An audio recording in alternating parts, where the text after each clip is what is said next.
Hey, what's up everybody? In today's video I'm going to talk about some of the tabletop games that have been on my radar for a long time and a few brand new ones. Now before we start this off, I am not quitting Star Wars Legion. There's plenty of Star Wars Legion coming. This was a video that was planned a long time ago and has been on the shelves for quite some time. Personally, I'm not too stoked about new Star Wars Legion from what I've seen so far. I made an initial thoughts video about it. You can check it out right here. Time to give my money back to the likes of GW and some smaller companies. These are the tabletop games that I'm looking forward to for this year and the next. Warhammer Underworlds. I first picked up Warhammer Underworlds when Gnarlwood came out. Gnarlwood. I was greatly inspired by the MS Paint's video in which he explained how Underworlds is a quick game with a small model count and the possibility to play on a coffee table. And those are definitely three things that I look for in a game that I play on the side. I played a few games and even got my girlfriend and a few non-tabletop gamers into it for a bit. A single warband is a perfect weekend hobby project like these Sons of Valmorn that I painted up. And the rules are pretty straightforward. I love the specialty dice and I actually started collecting them a little bit. Playing with a card deck is pretty great and most things are explained by using visuals. Another thing I really like is the hex-based system. No discussion on how far a model can go, it is an X amount of hexes, period. Apart from rules, I just love the miniatures. I knew pretty early on that I would never own a full Aegis Sigmar army, although let's get back on that later. The game gave me the ability to still get some of the best sculpts GW has to offer while not having to worry about painting up an entire army. This game is definitely still in the back of my head and I'd love to pick it up again someday. Star Wars Shatterpoint. Now this game took me by surprise big time. I was into Star Wars Legion and suddenly Atomic Mass Games announced a skirmish game to live besides the Legion system. So like Kill Team, you use the same models but with groups from like 4 to 8, right? No, wrong. Shatterpoint is in a different scale. A decision I definitely questioned at the beginning. But the models, the terrain and the overall gameplay is really starting to grow on me. I didn't understand how that momentum system would work, but now that I do, I feel that I'm watching an episode of the Clone Wars. A battle in where small groups of characters fight each other and you actually experience which way the battle is leaning towards. One of the bad things that I hear from this game is that models don't really die. So it is mostly playing the objective game. Like with most games on this list, I hope to get a demo game going and try the game out for myself. Bloodbowl. Oh, Bloodbowl, the very first miniatures game I ever saw. I was about 8 years old, I was on vacation in Spain and I saw some boys playing Bloodbowl. It was awesome, I was intrigued. Bloodbowl is a combination of rugby, American football and English football and takes place in an alternate universe of the Warhammer Fantasy Old World.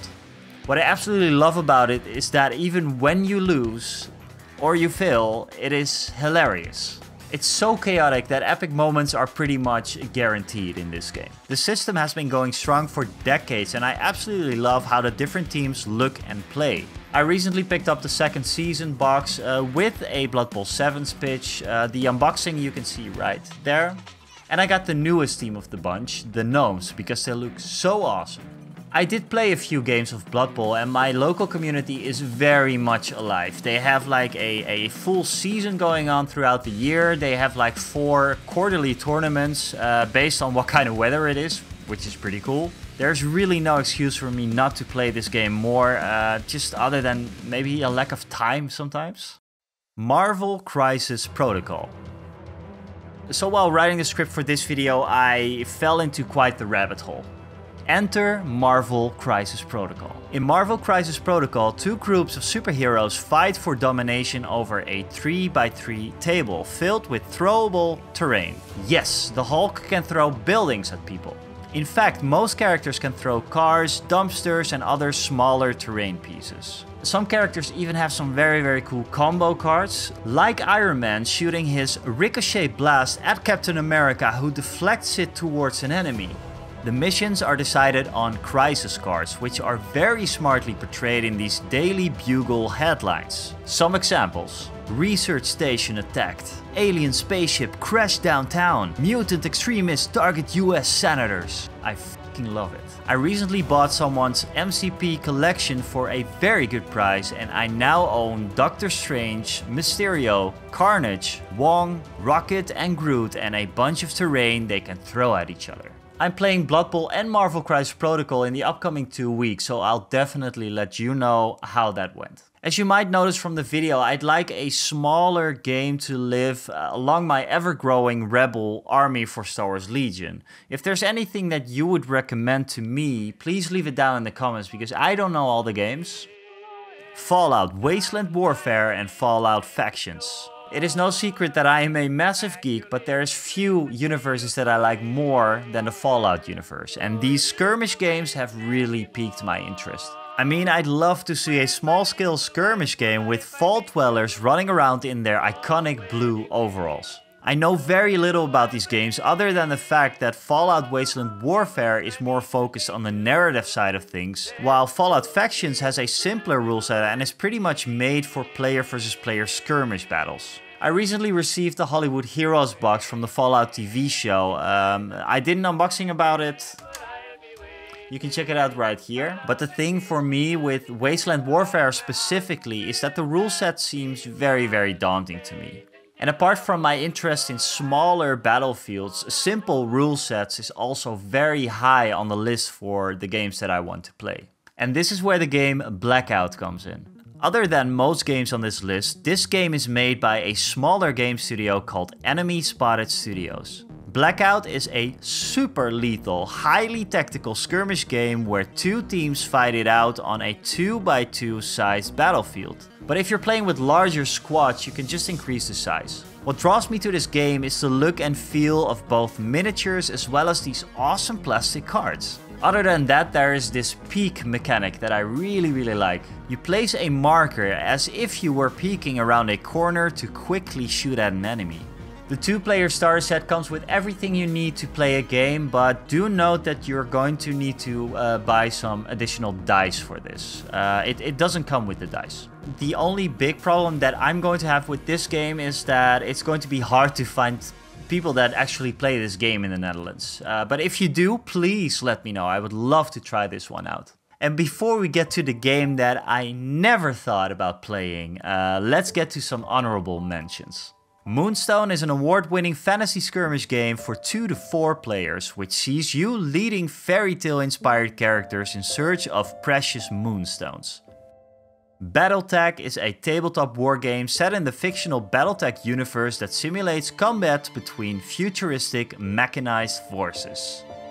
Tonks is a fast and fun game of miniature mechanized mayhem where each player controls an individual tank battling it out in a free-for-all. The game features fun upgrades and lots of opportunities for customizations, kit bashing and wild color schemes. Relic Blade is a tabletop tactics RPG focusing on heroic characters, dangerous adventures and intuitive gameplay.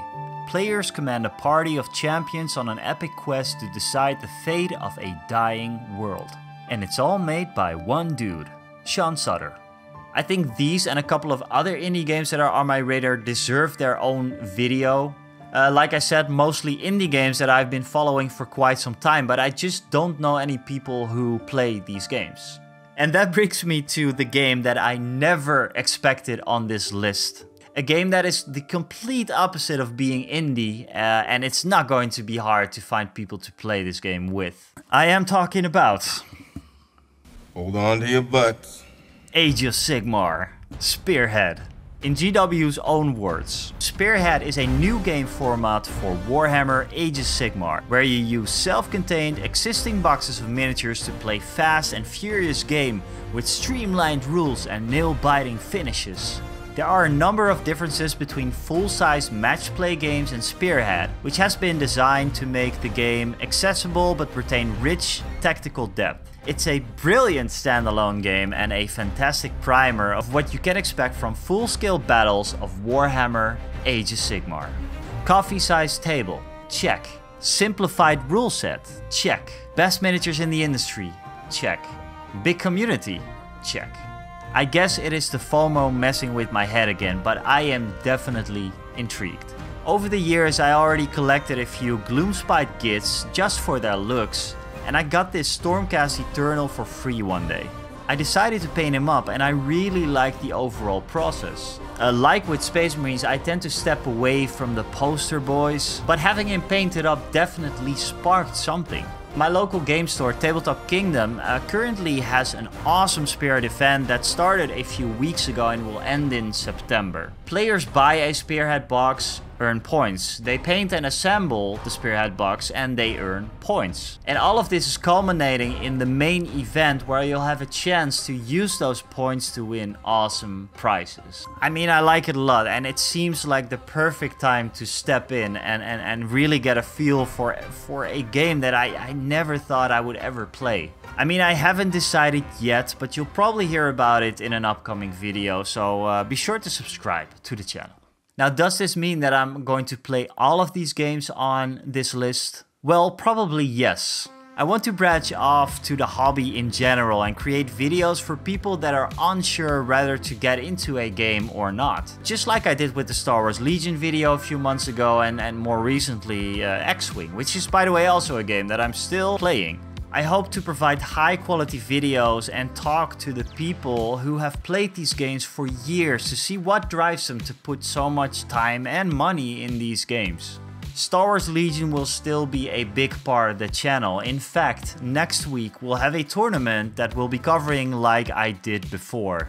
I want the dust to settle on the future of Star Wars Legion and then decide if I want to be a part of it. Thank you guys so much for watching and I will see you guys later.